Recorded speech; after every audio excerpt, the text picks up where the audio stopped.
Hey everyone, this is Team Anamex, and we're here to talk to you today. Wait, you didn't tell them who you were. They should know by now. But what if they don't? That's true. I'm Tina Gomez. I'm Mark Wynn. And this is Amy.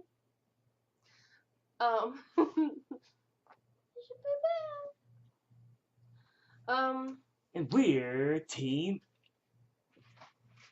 Anamex. I said that. You did? Yeah. No, but all seriousness, we're here to talk to you today, about storyboarding. Storyboarding. Go. Oh yeah, this is the part where I tell you what storyboarding is.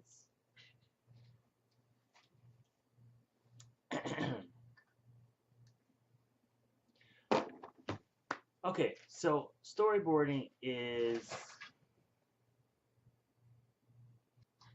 Yes, Master Win. Sensei. So storyboarding is it's pretty much a way for you to plan out your pages or your scenes in a story. It doesn't always have to be for comic books, but this video is specifically for people who make comic books. So we make comic books. We do make comic books. Links are in the description. Talk at the camera, not at us. Storyboards are used for all kinds of media that tell stories. So you got your animation, your movies, comic books, like we said, anything that tells a story. At some point, you're probably gonna storyboard. We're just here to give you some advice on how important storyboarding is, and if you should even storyboard at all. Okay. I didn't always storyboard. It's actually something that I always knew about, but I didn't really practice it a whole lot when I first started making comics. I would just, start drawing right away, which she'll explain to you that whole situation a little more. But I would just start drawing right away because, let's be honest, storyboarding takes up extra time. And, someone who's impatient, like me, extra time, I don't need it. I don't need any. Well, I need extra time, but I don't need to spend my extra time storyboarding. I do now, but that's not the point. That's not the point. So eventually I learned that patience is a key part of art. No, really? Yes, really. So do you have to make storyboards? Maybe. Maybe. But I think that they give you a chance to make mistakes early on. So True. when you finally go to make your actual panels and drawing the panels, you've already erased a billion times, and hopefully you don't have to erase too much more when you actually go to make that final panel, because erasing a billion times in the panel, it's not gonna look good. No. You might have to throw out your whole paper just because it's got a ton of smudges, and we've all been there as artists. Yep. And also, storyboards don't have to be final. You can make changes to your storyboards at any time, adding things. Just because you drew one thing, when you finally go to put it in a panel, you can also still be like, you know what, I got some extra space on here that I didn't know I was going to have, so I'm going to add this. Or maybe this doesn't quite work the way it did on the storyboard, so I'm going to make this like this. And we'll show you some examples of that later. Oh wait. Okay, so I agree on most of what he says. I do, but I am not one to storyboard myself, and I will tell you why. But I do agree with being able to make changes, and then erasing too much. I have been there where I've drawn over and over and over again, and Wish that I didn't. Wish that I did storyboard at that moment because the panel or the paper would be messed up by then. But the reason why I don't really storyboard like that is I have a problem. Um, what's my problem? One, just for people out there that don't really storyboard like me, it is okay not to storyboard. But I do recommend that at some point, if it's like a more complicated situation or a scene, I do recommend storyboarding. I do still storyboard, just not that often. But for people who don't storyboard, don't get discouraged. Don't think that, oh my god, I'm gonna mess up because I don't storyboard.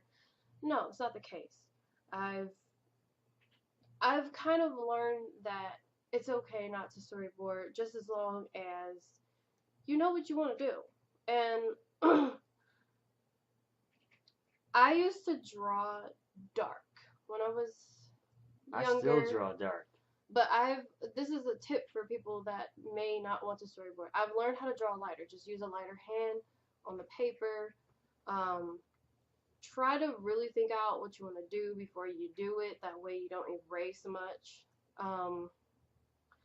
But my issue with storyboarding is simply put as uh, a lot of times when I'm ready to actually draw out the scene or panel or whatever it is that I'm drawing, I already like have in my mind what I want to do, like what's set. And yes, ideas do change and that's fine. But a lot of times I really take my time to really try to picture and imagine how I want something and how I want it to be on the paper, and then I do it, and I'd say at least 80 to 90% of the time it does turn out the way that I want. So that's one of the main reasons why I don't storyboard, because um, I've learned over the years of making these comics that when I have tried storyboarding,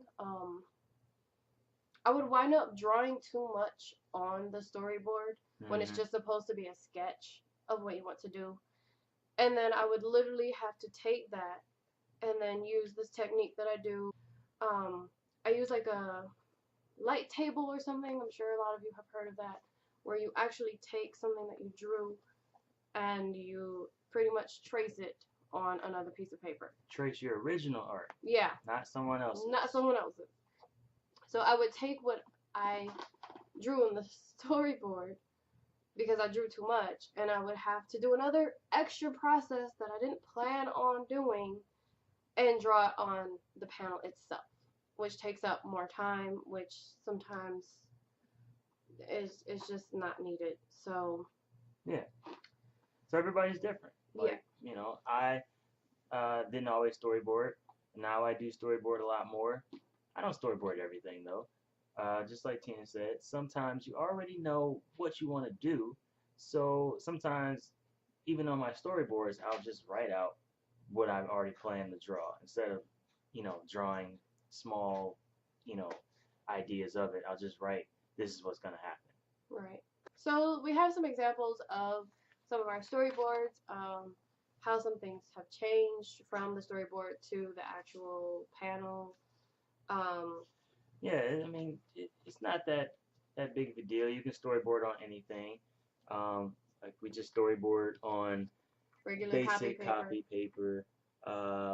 This is like 4 panels that we did, and I just kind of. That's pages, huh? 4 pages. 4 pages. I just kind of cycle through these a little bit. Some of you who've read, these are all from Anamex Beast Armor Volume 3, which is available on Amazon.com right now. Some of you who have read that probably recognize some of these. You picked the same page. I did? Yeah. Oh, okay. Well, is that the same one? Is that different? No, I think that's different. Okay, this is different. Okay, so you get the idea. And as you can see here, I just wrote words instead of actually making pictures because, like I said, I knew what I wanted to do there. This one's mine. Now we're going to show you some examples of storyboard to a almost finished page, and how sometimes even though you storyboard something, you can still change. Wait, one second. So if you look right here, this is the page that we're going to be showing you the almost finished version of. Pretty basic panel. Uh, and so here is the inked one of it. All the rest of the details are digital, but if you notice, everything is pretty much the same except for the last panel there. It's just a hand, but we decided to include the face and just half of the hand, to have more emotion in the scene as opposed to just a hand. All right, so here's one more. So we're gonna be looking at this one right here, and pretty much everything that you're gonna see in the finished one is pretty much exactly the same except for one tiny detail. Let's see if you can even spot it.